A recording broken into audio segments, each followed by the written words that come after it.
Hello friends, welcome back to my channel Peko India vlog. আজকে আমি আমার ব্লগটা এখান থেকে শুরু করলাম। আজকে জামাই ষষ্ঠী, তাই তাড়াতাড়ি চান করে রেডি হয়ে নিলাম, জামাই ষষ্ঠী যাব। তাই এখন আমি রেডি হয়ে নিয়ে চান টান করে নিয়েছি। এবার হচ্ছে ঘরে পুজো দেবো। তো দেখছি এখানে অনেক কিছু রাখা, আমার শাশুড়ি এগুলো কিনে এনেছে, অনেক কিছু নিয়ম আছে তাই এগুলো এনেছে।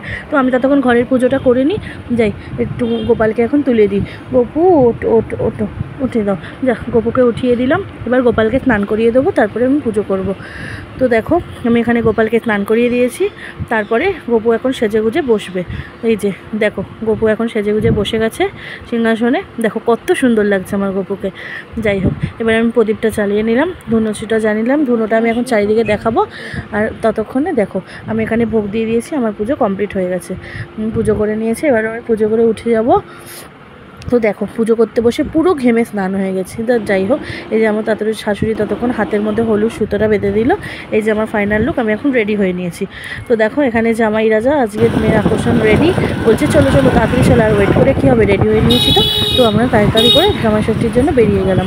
তো দেখো আমরা যাচ্ছি, রাস্তার মধ্যে প্রচণ্ড রোদ, খুব গরমে তাও জামাই ষষ্ঠী যাচ্ছি বলে কথা, আমাকে তো হাসি রাখতেই হবে। তো দেখো রাস্তার মধ্যে দিয়ে যাচ্ছি, খুব রোদ। এই যে আমরা ফাইনালি চলে এলাম। এবারে বাইকটা রেখে ওপরে চলে যাব, ওপরে উঠবো। এই যে সিঁড়ি দিয়ে আমি উঠছি, তো দেখি সবাই কে কোথায় কী করছে। তো প্রথমেই দেখো ওই যে ওপরে চলে এলাম। প্রথমেই পেকো, দেখো ও তো দেখে কি করছে, ভাবছে বাবা মা কতক্ষণ পরে এসছে। দেখো মা আদর টাদর করে নিল, এবার পেয়েছে ওর বাবাকে। দেখো এবার ওর সাথে গিয়ে আদর করছে। তো ওরা করুক ওদের কাজ, চলো দেখি। ওই যে দেখছি মা বাবা বসে রয়েছে, বলছে তোরা এত দেরি করলি আর কি করবো বলো। এই যে ততক্ষণে বললো তোরা তাহলে এনে খাবারগুলো খেয়ে নে। তো আমার মা ওকে সাজিয়ে এত কিছু দিয়ে দিল। আমি বললাম তুমি এত মিষ্টি একা খাবে, আমাকে একটু দাও। বললো না না তোমাকে খেতে হবে না, তুমি যাও, আমি এগুলো একাই খেতে পারবো।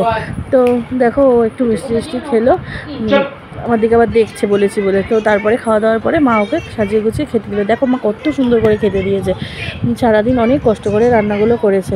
তো দেখো এখানে ভাত আছে, আলু ভাজা, পটল ভাজা, কুমড়ো ভাজা, মুগের ডাল, খাসির মাংস, তারপরে কাতলা মাছের কালিয়া, তারপর হচ্ছে বাগদা চিংড়ি মাছের মালাইকারি, দই ছিল, মিষ্টি ছিল, চাটনি ছিল। তো এইসবই ছিল। এই যে দেখো সবাই মিলে এখন খাওয়া দাওয়া করছে। তো আমিও তো খেয়ে নিই, অনেক গরম লাগছে, শাড়িটা ছেড়ে নিয়েছি।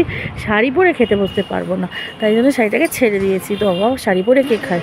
তো দেখো এখন এসি চলছে, সবার খাওয়া দাওয়া হয়ে গেছে। সবাই এবার সবার মতো যে যার খাটের মধ্যে শুয়ে পড়েছে। আমার পেকো এখানে শুয়ে আছে, সবাই যে যার মতো ফোন ঘাটছে, রেস্ট নিচ্ছে। খাওয়া দাওয়ার পরে আর কি করবে। তো আমিও সেই সুযোগে তাড়াতাড়ি করে ফ্রেশ হয়ে চলে এলাম। ফ্রেশ হয়ে আমি এবার শান্তি পাচ্ছি। যা অবস্থা গরম লাগছিল, গাফা ধুয়ে চলে এসেছি। আমার ভিডিওটা যদি তোমাদের ভালো লেগে থাকে, আমার চ্যানেলটাকে প্লিজ সাবস্ক্রাইব করে দিও, একটা লাইক করে দিও। টাটা। তোমরা সবাই জামাই ষষ্ঠী ভালো করে কাটাও, আমিও ভালো করে কাটাচ্ছি। টাটা, তোমরা খুব ভালো থাকো।